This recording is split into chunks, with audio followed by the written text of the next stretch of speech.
बिस्मिल्लाहिर्रहमानिर्रहीम। अस्सलाम वालेकुम नाज़रीन, स्पेशल रिपोर्ट का आज का शुमारा लेकर मैं आपका मेज़बान आपकी खिदमत में हाजिर। नाज़रीन, स्पेशल रिपोर्ट में सबसे पहले बात करेंगे जम्मू कश्मीर को लेकर। सोशल मीडिया पे अफवाहों का बाजार गर्म है। क्या कुछ होने वाला है इसकी हम तस्दीक नहीं कर सकते, ना इस हवाले से हम कोई बात बता सकते हैं, मगर सोशल मीडिया पे जिस तरह लोग जो लिख रहे हैं जम्मू कश्मीर के हवाले से, कहीं ना कहीं लोगों में इस हवाले से अब बहस मुबहस जो है वो शुरू हो गई है। और इसी बीच में लेफ्टिनेंट गवर्नर दिल्ली चले गए हैं, वजीर दाखिला से अहम मशावरत हो रही है। क्या कुछ होगा या होने वाला है, क्या मामला हो सकता है, इन पूरे मामला पे हम बात करेंगे हमारे सीनियर साथी हिलाल हांजूरी के साथ। हिलाल, खैर मकदम है आपका प्रोग्राम में। सोशल मीडिया पे जिस तरह जम्मू कश्मीर को लेकर जो अफवाहों का बाजार गर्म है, क्या कहना चाहेंगे? देखिए, कश्मीर के अंदर ख़ासतौर पर जब भी अफवाहें चलती हैं तो बाज़ औक़ात ये भी देखा गया कि उनकी जो मुसद्दिक़ा होने का जो ग्राफ है वो हमेशा ऊपर आता है। यानी कश्मीर की अफवाहें खाली अफवाहें नहीं होती है, लेकिन दूसरी जानिब जब इन अफवाहों का, यानी आज की अफवाहों का जब हम हकीकत के साथ जोड़ते हैं तो ऐसा लग रहा है कि ये बिल्कुल हकीकत से दूर है। क्योंकि एक तरफ जम्मू कश्मीर लेफ्टिनेंट गवर्नर इंतज़ामिया का दिल्ली जाना, होम मिनिस्ट्री से बात करना, ये कोई पहली मरतबा नहीं है, बल्कि इससे पहले भी जाया करते थे। हो सकता है कि कोई और इश्यूज़ वहाँ पर डिस्कस हुए होंगे, लेकिन अभी चूँकि जम्मू कश्मीर यूटी माना जा रहा है कि शायद जम्मू को रियासत का दर्जा दिया जा सकता है। कुछ लोग ये भी कहते हैं कि 371 का दर्जा दिया जा सकता है, और कई तरह तरह के जो ख्यालात हैं लोगों के जहनों में पैदा हो गए हैं। लेकिन जब इनका सोर्स हम देखते हैं वो कहीं पर भी अभी जाहिर नहीं हो रहा है। लेकिन इतना ज़रूर है कि जो इक्वेशन और सिचुएशन जम्मू कश्मीर की है इन अफवाहों के विज़ाविज़, वो कोसों दूर लग रहे हैं हकीकत से। लेकिन क्योंकि अगर कोई भी चेंज करनी है, यानी अगर कश्मीर को यूटी बनाना है, जम्मू को स्टेट का दर्जा देना है, तो उस हवाले से एक बिल पास करना होगा। पहले बिल पेश करना होगा और उसके लिए पार्लियामेंट का एक्टिव होना बहुत ज़रूरी है, राज्यसभा का एक्टिव होना बहुत ज़रूरी है, जो अभी दोनों इनएक्टिव हैं, अभी दोनों नहीं चल रहे हैं, यानी सेशन नहीं चल रहा है। हिलाल, मैं एक चीज़ जानना चाहूँगा। जिस तरह बातें हो रही है, डिलिमिटेशन तो पहले ही सरकार ने फैसला लिया, डिलिमिटेशन होगी, इस हवाले से भी बातें हो रही है। डिलिमिटेशन के हवाले से जो अहम मशावत हो सकती है या इस पे बात होगी, ये भी सामने आ रहा है। कई कह रहे हैं कि अब जम्मू और कश्मीर को अलग किया जा रहा है और यहाँ की पॉलिटिकल जो लीडरशिप है उनको भी मदऊ किया गया है। तो क्या कुछ सामने आ रहा है, क्या कुछ आपको लग रहा है, क्योंकि आपने भी कई लीडर्स के साथ बात की है, तो क्या कुछ सामने आ रहा है? क्या डिलिमिटेशन के बगैर कुछ और भी हो सकता है? देखिए, डिलिमिटेशन एक अलग चीज़ है और उसके साथ साथ रीऑर्गेनाइजेशन एक अलग चीज़ है। यानी अगर आप स्टेट को अलग, जम्मू कश्मीर जो यूटी है अभी, अगर आप इसमें से जम्मू को अलग निकालकर स्टेट बनाना चाहते हैं या कश्मीर को स्टेट बनाना चाहते हैं, वो एक अलग इशू है। बल्कि जो डिलिमिटेशन है, हदबंदी है, ये अलग है। ये इलेक्शंस के साथ आपको जोड़ा जा सकता है। ये किस डिस्ट्रिक्ट के साथ आप किस इलाके को रखेंगे, आप किस कंस्टिट्यूंसी के साथ किस इलाके को रखेंगे, उस तनाजुर में है। और उस हवाले से कमीशन का क़याम पहले ही अमल में लाया गया है, जो अब आहिस्ता आहिस्ता से काम कर रहा है, और उन्होंने पहले ही 1 साल की जो मुद्दत है वो मांगी हुई थी। और उसके बाद एक डेवलपमेंट इसमें यह भी जाहिर हुई थी कि शायद नेशनल कॉन्फ्रेंस उसमें शमूलियत कर सकती है। यानी इससे पहले नेशनल कॉन्फ्रेंस ने कहा कि वो इसका हिस्सा नहीं बनेंगे, लेकिन उसके बाद कुछ अखबारात में ये खबरें भी आई हैं, ये स्पेकुलेशन इस पर चली हैं, ये खदशात भी जाहिर किए गए हैं कि नेशनल कॉन्फ्रेंस शायद आइंदा होने वाली इस कमीशन की मीटिंगों में या इजलासों में शिरकत कर सकती है। लेकिन जब हमने नेशनल कॉन्फ्रेंस के ज़राए के साथ बात की तो इस पर कोई मुत्तफिक जवाब नहीं आया है। हालांकि जो इस तरह से इससे पहले जिस तरह से जवाब आते थे उस तरह के जवाब भी नहीं आए हैं। यानी कहीं ना कहीं कुछ बन रहा है, कुछ पक रहा है नेशनल कॉन्फ्रेंस के खीमों के अंदर, लेकिन हतमी नतीजे पर अभी नेशनल कॉन्फ्रेंस भी नहीं पहुंची है। तो इस तरह से क्या डिलिमिटेशन का कोई प्रोसेस होगा, तो मुझे नहीं लगता है कि उसमें आज के जो खदशात है लोगों के अंदर, जो स्पेकुलेशन लोगों के अंदर है, जो अफवाहें गश्त कर रही हैं, मुझे नहीं लगता है कि उसकी इंटेंसिटी उतनी है। और मुझे नहीं लगता है कि उस डिलिमिटेशन को लेकर इतना लोगों के अंदर कन्फ्यूजन और कियास और उसके साथ साथ अफवाहों का बाजार गर्म होना चाहिए था।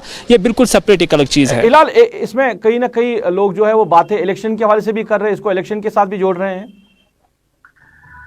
हाँ, देखिए, हो सकता है, क्योंकि लोग कुछ भी कह सकते हैं, लेकिन जहाँ तक मुझे वज़ीर-ए-आज़म नरेंद्र मोदी का वो बयान याद है जिसमें उन्होंने कहा था कि जम्मू कश्मीर के अंदर इलेक्शन हो जाएंगे, लेकिन ठीक डिलिमिटेशन प्रोसेस इख्तिताम होने के बाद, यानी उसके बाद ही यहाँ पर कोई भी फैसला जो है इलेक्शन के हवाले से लिया जा सकता है। लेकिन इतना भी हम ज़रूर कहना चाहेंगे कि जहाँ कुछ तब्दीलियों की बात आती है, आज की डेट में बीजेपी के लिए ये इतना बड़ा हदफ नहीं होना चाहिए, क्योंकि बीजेपी के लिए एब्रोगेशन ऑफ आर्टिकल 370 एक हदफ था जो उन्होंने अचीव किया, जो कि पॉलिटिकल एजेंडा उनका था।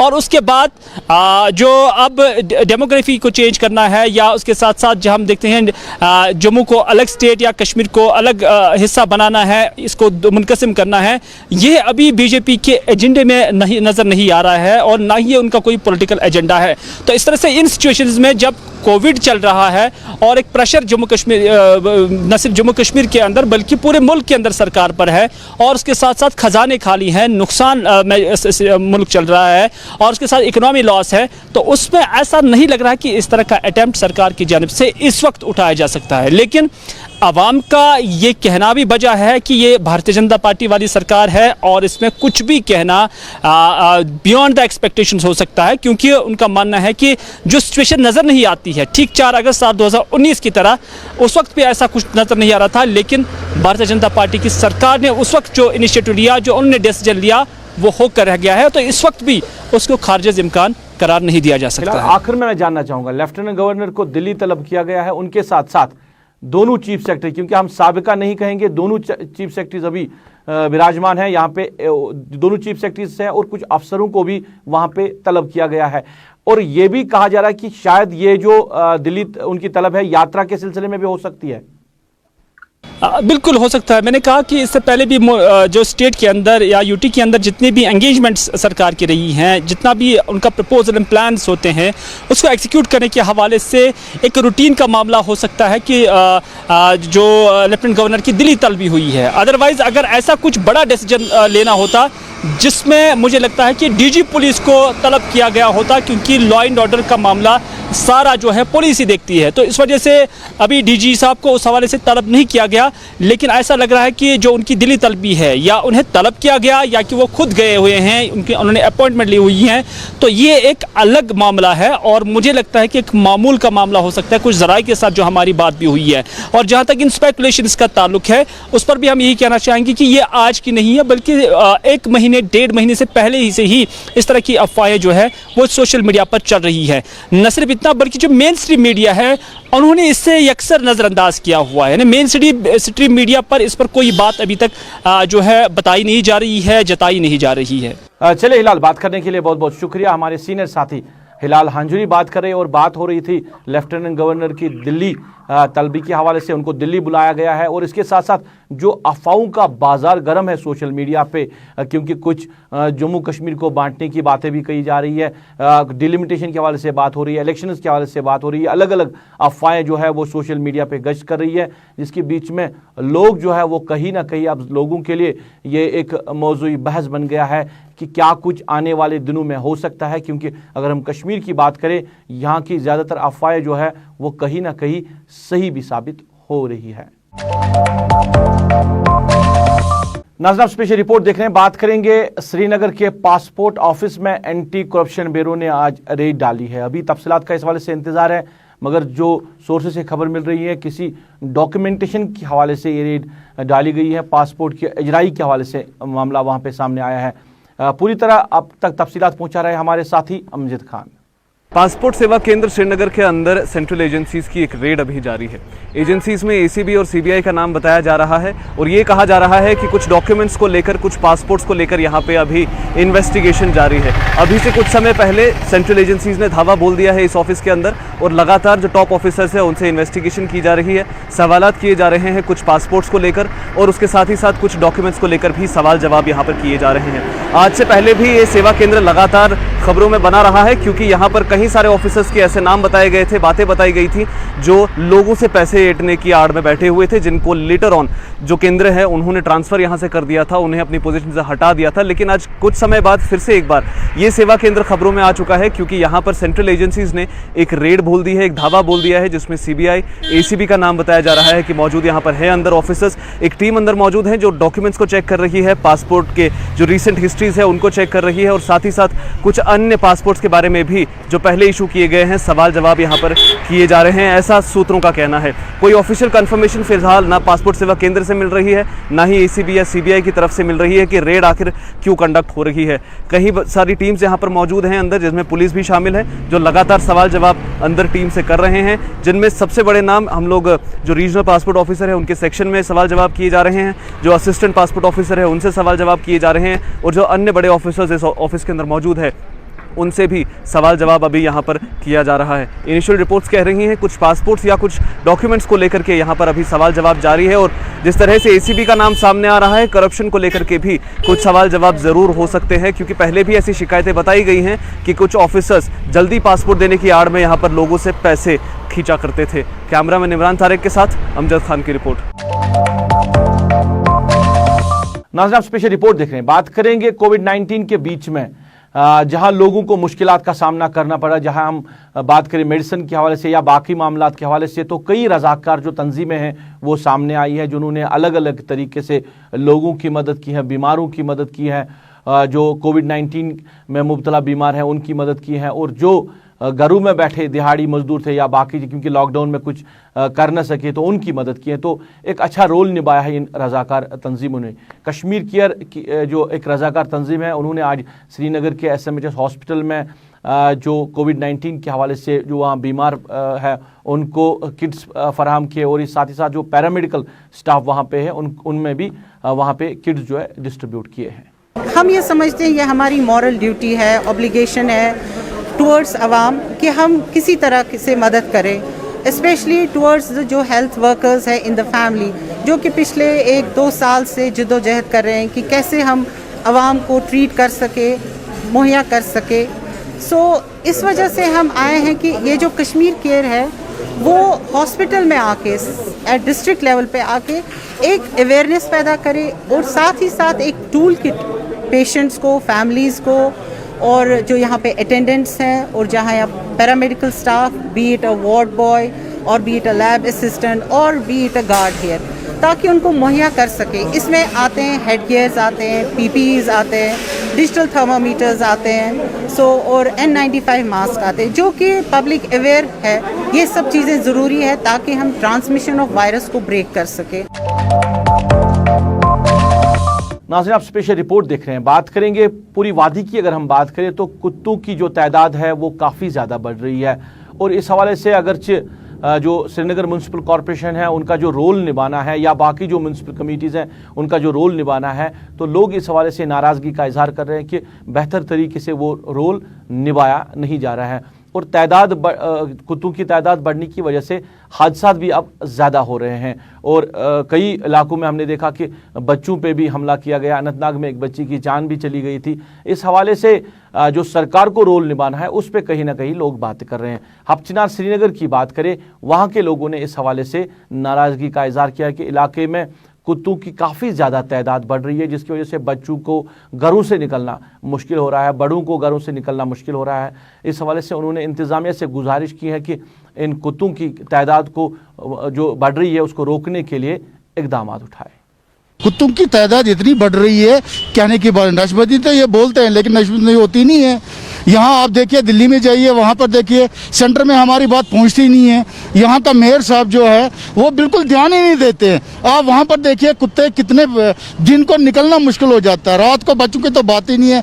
हमारे यहाँ मोहल्ले के बच्चे हैं कुछ, उनको भी काट खाया है। आप हॉस्पिटल में जाइए, वहाँ देखिए 35,000 से ज़्यादा केसेस पड़े हुए हैं, लेकिन कोई टस से मस नहीं हो रहा सरकार का, कोई मेयर इसकी तरफ देखी तवज्जो नहीं दे रहे हैं। कुत्तों की तादाद इतनी है, ये LD रोड है, यहाँ अगर आप 5-6 बजे के बाद आओगे आप चल ही नहीं सकते हो, इतनी तादाद बढ़ी हुई है यहाँ कुत्तों की। आपसे जानना चाहेंगे वजूहात क्या आपको लगता है कि रास्ते पर जो डस्टबिन वगैरह लगाए गए हैं क्या वो सही जगह पर स्पॉट किए गए हैं या नहीं? जी नहीं, सबसे बड़ी बात यह है कि जो भी डॉग्स वगैरह जो भी डस्टबिन लगे हुए हैं, इनको ऐसी जगह होनी चाहिए जहाँ कुत्ता पहुँचे ना, या तो उनको ढक्कन हो ताकि दिन भर उसका ढक्कन खुला रहता है। कुत्ते जितने भी जाते हैं उसके डस्टबिन के अंदर होते हैं। जब भी कोई चलता है, मोटरसाइकिल वाला हो, कोई भी हो, साइकिल पर हो, कुत्ते उसके पीछे दौड़ते हैं। बच्चों को चलना बहुत ही मुश्किल हो गया है।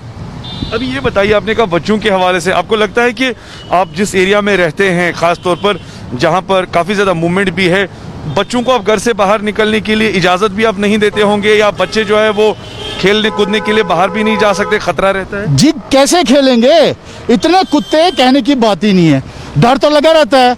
ये हार्ट ऑफ सिटी है, यहाँ आप देखिए एलडी का रोड है, यहाँ पुलिस स्टेशन है, नियर है, एसएसपी सिटी यहाँ पर बैठा हुए हैं, यहाँ पर आना जाना लोगों का बहुत ज़्यादा है, तो ये बच्चे कहाँ निकलेंगे? कुत्तों की इतनी तादाद है कि पूछे नहीं, कोई लेडी कोई बच्चा चल नहीं पाता है। ऑन टॉप ऑफ दैट मैंने फिर एप्लीकेशन दी अपने वार्ड ऑफिसर को, तो उन्होंने मुझे एक नंबर प्रोवाइड किया, उन्होंने बोला कि ये कंट्रोल रूम का नंबर है। कंट्रोल रूम पर जब मैंने उस नंबर पे कॉल करा, दे टोल्ड मी कि भाई प्रोवाइड योर लोकेशन, तो we will come there and pick up these street dogs. मैंने सब कुछ उसमें कर दी, इनफैक्ट मैंने नेबर से भी एप्लीकेशन पे साइन करा के लाया और मैंने उन्हें अपनी लोकेशन भेजी। बट टिल आज तक, अभी तक नियर अबाउट, अब तो तकरीबन 8-10 महीने हो गए उस काम को, अभी तक कोई भी महकमा या कोई भी department they will come there and visit, वो कोई कुछ भी नहीं हुआ। अबाउट द इमरजेंसी सर्विसेज या for example toll free numbers, आपको लगता है डिपार्टमेंट के एंड से वो रखने चाहिए? Frankly speaking, to be very frank, they only listen, लेकिन कोई भी एक्शन उस पर नहीं हुआ फ्रैंकली स्पीकिंग। और जो कुत्तों की जनसंख्या है वो डे बाय डे बढ़ती जा रही है। कोविड उस दौरान लोगों की अंदर सब ज्यादा लोग जो थे स्टे एट होम थे, उस दौरान ये ज्यादा काम कर पाते, इन कुत्तों को वॉश आउट करके कहीं भी छोड़ते। इनफैक्ट उस बंदे ने जिससे मेरी बात हुई कंट्रोल रूम पे, उनने बोला जी कुत्तों को उठाएंगे हम, उनका हम भाई सब ऑपरेट करके आपको वापस उसी एरिया में डालेंगे। That was a joke for me कि उन्होंने मुझे बोला कि उसको वापस डालेंगे, लेकिन स्टिल येट फ्रैंकली स्पीकिंग एक स्टेप भी नहीं इसके बारे में हो गया। दीज आर ऑल बोगस, जो एक बोल रहे हैं कि वो कर रहे हैं, ये कर रहे हैं। नाज़रीन, आप स्पेशल रिपोर्ट देख रहे हैं। स्पेशल रिपोर्ट में बात करेंगे, आज पीर का दिन है, यानी आज अनलॉक है। पूरी वादी की बात करें, शेड्यूल के हिसाब से दुकानदारों को दुकानें खोलने की इजाज़त मिल रही है, मगर कई इलाकों से लोग इस हवाले से शिकायतें कर रहे हैं कि कहीं ना कहीं वायलेशन हो रही है। क्या पूरी तरह मॉनिटरिंग सारे मामलात की हो रही है? श्रीनगर की बात करें या मुख्तलिफ अजला की बात करें, गांव शहर की बात करें, तो मॉनिटरिंग होना बड़ा ज़रूरी है। क्या वाकई में मॉनिटरिंग हो रही है? ये एक बड़ा सवाल है, क्योंकि शिकायतें अभी से आना शुरू हो गई है। तो श्रीनगर के मुख्तलिफ इलाकों का आज मुआयना किया हमारे साथी इरफान फाजिल ने। क्या कुछ रही श्रीनगर की सूरत हाल, हमारे साथी आप तक पहुंचा रहे हैं। वादिया कश्मीर में अनलॉक और अनलॉक को लेकर जी हां बाजार खामोश, यानी खरीदारी के हवाले से अगर देखा जाए तो बाजार में खरीदारी नहीं हो पा रही है, क्योंकि लोगों का मानना है कि पैसे की किल्लत है और दुकानदार भी अपनी खरीदारी मुकम्मल तौर पर नहीं कर पा रहे हैं। क्योंकि एक साइड से अगर लॉकडाउन की ही बात करें, लॉकडाउन ने तो पहले ही कमर तोड़ दी थी, और अनलॉक करने के बाद जिस तरीके से जो फैसला लिया गया है, खासतौर पर हफ्ते में 2 दिन, तो दुकानदारों का यह जरूर मानना है कि मुकम्मल तौर पर दुकानदारी नहीं हो पा रही है। और खासतौर पर अगर देखा जाए तो यहां पर कॉम्पनसेट करने की काफी ज्यादा जरूरत है, क्योंकि कहीं ना कहीं देखा जाए जमीनी स्तर पर जिस तरीके से हालात बने हैं कोविड को लेकर, या कह सकते हैं कारोबारी इदारों को लेकर, यहां पर सबसे ज्यादा नुकसान उन लोगों को हो रहा है जो बेचारे रेडी लगाकर सुबह से शाम तक जी हां अपने रोजगार की तलाश में होते थे। उनका भी यह मानना है कि अगर 2 दिन के हवाले से डील है तो कहां से उनकी खरीदारी पूरी होगी और कहां से वो अपने घर का चूल्हा जला पाएंगे। दूसरी जानिब अगर देखा जाए ट्रांसपोर्टेशन के भी मामलात कुछ ऐसे ही हैं, वो भी सरकार से खास तौर पर अपील लगा के बैठे हैं कि उनके लिए कुछ स्पेशल पैकेज जो है उसे इस्तेमाल में लाया जाए ताकि उनकी मदद हो। क्योंकि कोविड के कहर के साथ साथ इस वक्त अनलॉक के हवाले से देखा जाए, अगर एक ही दुकानदार की बात करेंगे वहां पर भी एक सेट प्रोटोकॉल जो है खास तौर पर किया गया है, क्योंकि दुकानदार अगर कस्टमर दुकानदार की ओर पहुंचता है तो वहां पर जी हां एक टैप जो है उसे कनेक्ट कर दिया गया है। एक मुकम्मल तौर पर एक ऐसा डिसीजन लिया गया है कि दुकानदार सब खरीदारी को लेकर जितने भी कस्टमर्स आते हैं उनको अंदर इजाज़त नहीं है जाने की, लिमिटेड जो है वो कस्टमर्स वहां रह सकते हैं। जब तक दूसरा कस्टमर बाहर इंतजार करेगा तो जाहिर सी बात है वो भी एक नुकसान है। तो कह सकते हैं कि थोड़ा थोड़ा लोगों को अब ये बात भी समझ आ रही है कि कोविड के कहर ने दुनिया भर को हिला डाला है, और इस वक्त लोग ये भी जान रहे हैं कि अगर बाहर घर से निकलेंगे तो शायद ठीक नहीं होगा। इन्हें थोड़ा कंफ्यूजन है, थोड़ा कियास है, मगर अनलॉक के हवाले से अगर देखा जाए शहर के बाजार खामोश हैं, लोगों के पास पैसों की किल्लत है और मुकम्मल तौर पर दुकानदारी भी नहीं हो पा रही है। With video journalist Abid Qadir के साथ सईद इरफान फाजिल, गुलिस्तान न्यूज़, श्रीनगर कश्मीर। नाज़रीन, स्पेशल रिपोर्ट में बात करेंगे, जिला पुलवामा के काकपोरा इलाके में आज सुबह एक दिलदोज हादसा पेश आया। एक नौजवान मंजूर अहमद जो दरिया से रेत निकाल रहा था, फिसलन की वजह से दरिया में बह गया। अभी उसकी जो बॉडी है वो रिकवर नहीं हो पाई है और पूरे इलाके में सफ़े मातम बिछ गया है। इलाके के लोग दरिया के दाएं बाएं जो बैठे हुए हैं और एडमिनिस्ट्रेशन से गुजारिश कर रहे हैं कि उनको बोट प्रोवाइड किया जाए ताकि इस नौजवान की जो लाश है वो दरिया से निकाली जाए। बताया जाता है कि मंजूर अहमद का ताल्लुक हयातपुरा चाडोरा से है। बस ना दपास खोलमुत मैंने बायो सह गवर्नमेंट मैंने बायो अक लट खाल तो मोन बोय मैंने बायो अपील करान यह बोय दिन खोलित गरीब मैंने बायो दिन अक लट यह बोय खोलित बस गवर्नमेंटस कर अपील लाश दिन खोलित बाकी क्या गवर्नमेंट से दपान 10 मिनट बोट बोटस मज लगे 10 मिनट खारनस अमिस खारनस यह कुछ मसला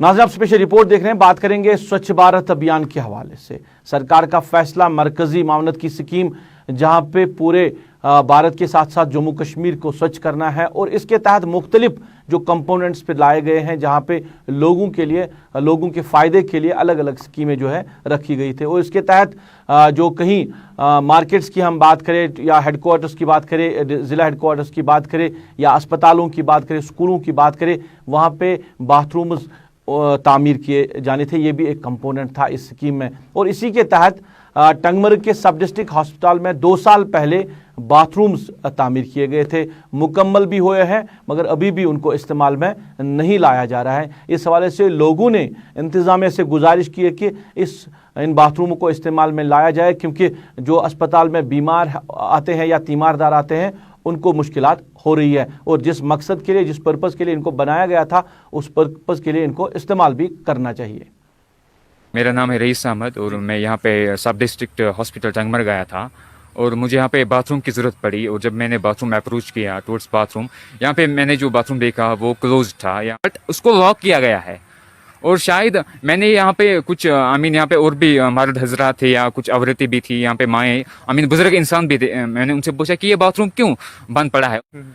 यहाँ पे अगर आप देख रहे हैं कि दिन पे दिन यहाँ पे स्वच्छ भारत का जो मिशन यहाँ पे चालू कर रहे हैं, यहाँ पे उसके स्लोगन यहाँ पे दिए जाते हैं स्वच्छ भारत और यहाँ पे उसकी मिसाल है। आप देख सकते हैं यहाँ पे इसको यहाँ पे अगर आप देख सकते हैं यहाँ पे जो डॉक्टर्स है उनकी जो वॉइस है वो भी रेज नहीं होती है रिगार्डिंग इस बाथरूम, ये क्यों क्लोज्ड है। माँ हमारी बहन उनको यहाँ पे पेड़ के नीचे जाना पड़ता है इसके लिए। बस मैं एडमिनिस्ट्रेशन से, मैं डीसी साहब से यही गुजारिश करना चाहता हूँ कि इसको विद इन आवर्स इसको रेस्टोर कीजिए इस बाथरूम को, ठीक है, because it's a necessity, it must be restored with in hours. इस पे जो लाखों रुपए खर्च किया गया है 2 साल से ये बंद पड़ा है। अभी हमें समझ नहीं आ रहा है इसकी इनॉग्रेशन करने वाला शायद कोई आने वाला है, इसलिए 2 साल हो गए वो बंदा नहीं शायद इलेक्शन जीत पा रहा है तो इसकी इनॉग्रेशन आके करे। तो हम इस चीज़ से बहुत कंफ्यूज है। दूसरी बात यह है कि हमारी माँ बहनें जो भी आती हैं उनको बहुत दिक्कतों का सामना करना पड़ता है, इसलिए हम गुजारिश करते हैं कि एडमिनिस्ट्रेशन से 2 साल से इस पे आपने कोई गौर नहीं किया, आप मेहरबानी करके आप आ जाओ और इस पे गौर करो।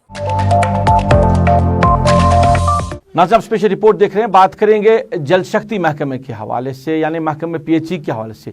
ग्रीन कॉलोनी इलाहीबाग के लोगों ने शिकायत की है कि इलाके में लोगों को पीने के पानी की सहूलियत नहीं है जिसकी वजह से लोगों को काफ़ी ज़्यादा मुश्किलात का सामना करना पड़ रहा है। कई बार उन्होंने एहतजाज भी दायर किया है, कई बार उन्होंने जो कंसर्न चीफ इंजीनियर हैं जल शक्ति डिपार्टमेंट के उनकी नोट्स में मामला लाया मगर अभी भी जो लोगों की मुश्किलात हैं उनको ख़त्म नहीं किया गया है और महकमे ने उस वाले से कोई कार्रवाई नहीं की। मैं पिछले 5 साल से यहाँ रह रहा हूँ। 5 साल पहले जब मैं यहाँ आया तो पानी 4 मंजिलों खुद ब खुद चढ़ता था, लेकिन वहाँ उस वक्त जो गवर्नमेंट थी उन्होंने यहाँ 20 मकान रह रहे थे उस वक्त, आधी इंची या पौना इंची पाइप दे के रखी थी उन्होंने। लेकिन अब एक गली में तो 60 मकान से भी ज़्यादा हो गए, लेकिन गवर्नमेंट की तरफ से कोई इशू नहीं है कि पानी आ रहा है कि नहीं आ रहा है। सिर्फ मार्च में सबके दरवाजे खोले जाते हैं कि बिल आई है, बिल आई है, बिल आई है, डेवलपमेंट हो रही है। डेवलपमेंट कुछ नहीं है, सिर्फ मैकडम पैच डाल रहे हैं, उसे लग रही है कि डेवलपमेंट हो रही है। डेवलपमेंट इज़ नथिंग, यहाँ कुछ नहीं हो रहा है। पिछली दफ़ा हमें यहाँ पावर की प्रॉब्लम थी, हमने लोगों से घर घर जाके पैसे 1,000 रुपये, 100 रुपया, 200 रुपया जमा करके खुद ही सब कुछ किया और यहाँ जो इंस्पेक्टर थे उन्होंने हमारे साथ ताउन किया और फिर हमने वो तारें लगा दी। आफ्टर दैट आज से 5 महीने से पहले हमें पानी बिल्कुल नहीं आ रहा है, पानी आएगा भी नहीं। क्यों नहीं आएगा? क्योंकि डिस्चार्ज नहीं है। हमारी पाइप जो लाइन में जा रही है वो पूना इंची है, मकान 60 है, कहाँ से पानी आएगा? रात को हम नींद से उठ के देखते हैं कि पानी आया है कि नहीं आया है, नहीं आ रहा है। हाँ, इंस्पेक्टर साहब तो यहाँ हैं, इंस्पेक्टर साहब ऊपर जो AEE है, JE साहब है, जो भी है उनको इन्फॉर्म नहीं कर रहे हैं। यहाँ लोग पानी के लिए तरस रहे हैं और आप खुद ब खुद, आप तो कोई गवर्नमेंट नहीं है, जब आप हमारे पास आए, हमारे पास तो कोई नहीं आया, बल्कि हमने इन्फॉर्म कर दिया है कि यहाँ पानी नहीं है। पिछले 5 महीनों से बिल्कुल पानी नहीं आ रहा है, रात को कभी कभार पानी आता है। डिमांड हमारी यही है कि गवर्नमेंट आए, देखे क्या हमारी ये बात जेन्युइन है कि नहीं है। अगर ये बात जेन्युइन है तो हमारा इस जो ये हमारी प्रॉब्लम है ये सॉल्व कर दीजिए हमको, ताकि आराम मिले, इंसाफ मिले, क्योंकि सब लोग पानी के लिए तरस रहे हैं। चलिए नाज़रीन, ये था आज का स्पेशल रिपोर्ट। आज की स्पेशल रिपोर्ट में बस इतना ही। मुझे मेरी पूरी टीम के साथ, मेरे कैमरा पर्सन समीर वानी, मेरे ऑनलाइन एडिटर खालिद मुश्ताक के साथ दीजिए इजाजत। आप अपना ख्याल रखें, हमें अपनी नेक दुआओं में याद रखें।